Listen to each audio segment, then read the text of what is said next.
Siapa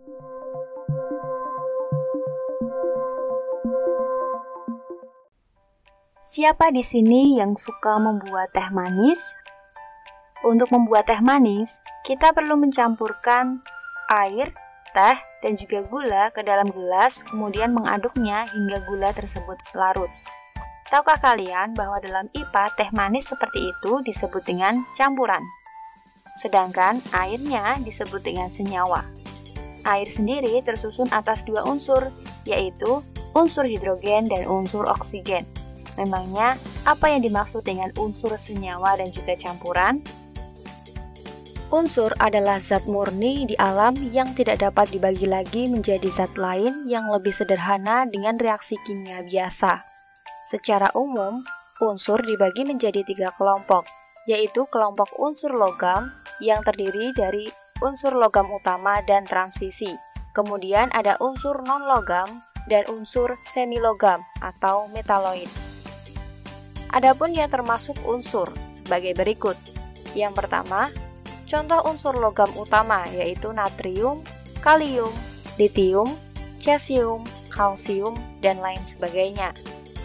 Yang kedua, contoh unsur logam transisi, misalnya seperti besi, aluminium, merkuri, dan lain sebagainya. Yang ketiga, contoh unsur semilogam adalah germanium dan silikon.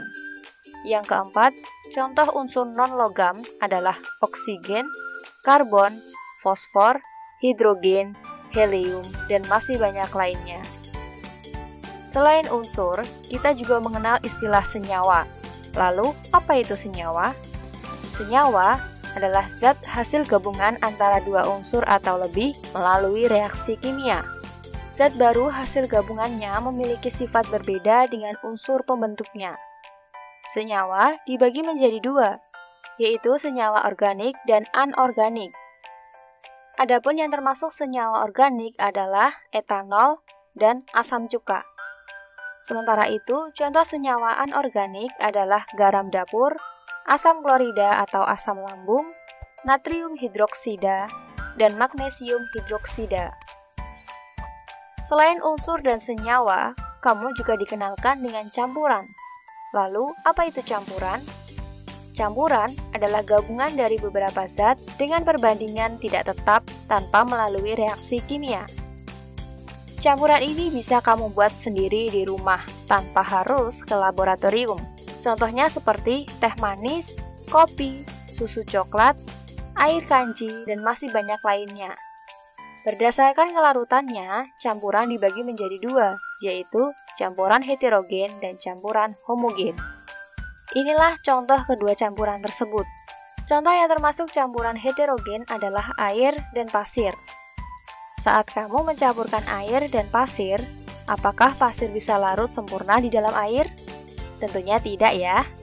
Pasir akan tetap terlihat sebagai pasir, sedangkan air juga tetap karakteristiknya. Maksudnya, tidak terjadi perubahan rasa maupun warna.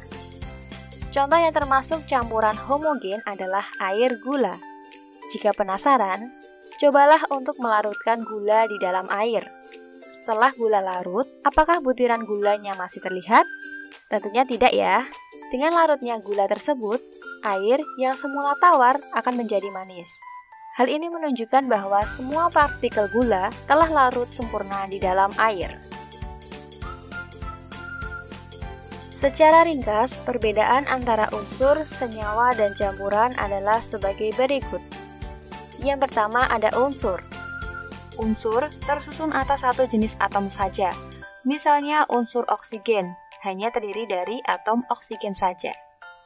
Yang kedua, komposisi penyusunnya tetap atau tidak berubah. Yang ketiga, sifat unsur mencerminkan sifat zat murni itu sendiri. Misalnya, unsur natrium sangat reaktif, artinya sifat natrium sendiri sangat reaktif. Yang keempat, terbentuk secara alami dan tidak bisa dibagi lagi menjadi zat yang lebih sederhana dengan reaksi kimia biasa. Selanjutnya ada senyawa. Adapun sifat senyawa sebagai berikut. Yang pertama, senyawa tersusun atas beberapa unsur. Itu artinya senyawa juga tersusun atas beberapa atom. Misalnya senyawa NaCl tersusun atas atom Na dan atom Cl. Yang kedua, komposisi penyusunnya tetap. Yang ketiga, sifat senyawa berbeda dengan unsur pembentuknya. Yang keempat, terbentuk melalui reaksi kimia. Yang terakhir, campuran. Adapun sifat campuran sebagai berikut. Yang pertama, campuran tersusun atas beberapa senyawa. Itu artinya, campuran tersusun atas beberapa jenis atom.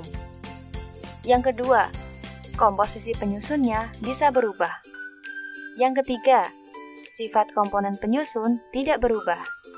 Yang keempat, terbentuk melalui reaksi fisika dan bisa dipisahkan tanpa reaksi kimia. Berikut ini merupakan tabel perbedaan antara unsur, senyawa, dan campuran. Dilihat dari sifatnya, yang pertama atom penyusun. Unsur terdiri dari satu atom, senyawa lebih dari satu atom, dan campuran lebih dari satu atom. Kemudian dilihat dari sifat komposisi penyusunnya. Unsur memiliki komposisi tetap, senyawa tetap, namun pada campuran memiliki komposisi berubah. Kemudian dilihat dari sifatnya, unsur memiliki sifat murni, senyawa memiliki sifat berbeda dengan unsur penyusunnya, dan campuran memiliki sifat sama dengan komponen penyusunnya. Kemudian dilihat dari pembentukan. Unsur terbentuk secara alami sebagai zat tunggal. Senyawa terbentuk melalui reaksi kimia. Kemudian campuran terbentuk melalui pencampuran secara fisika. Kemudian dilihat dari pemisahannya. Unsur tidak dapat dipisahkan. Senyawa bisa dipisahkan dengan reaksi kimia. Kemudian campuran bisa dipisahkan secara fisika tanpa harus melalui reaksi kimia.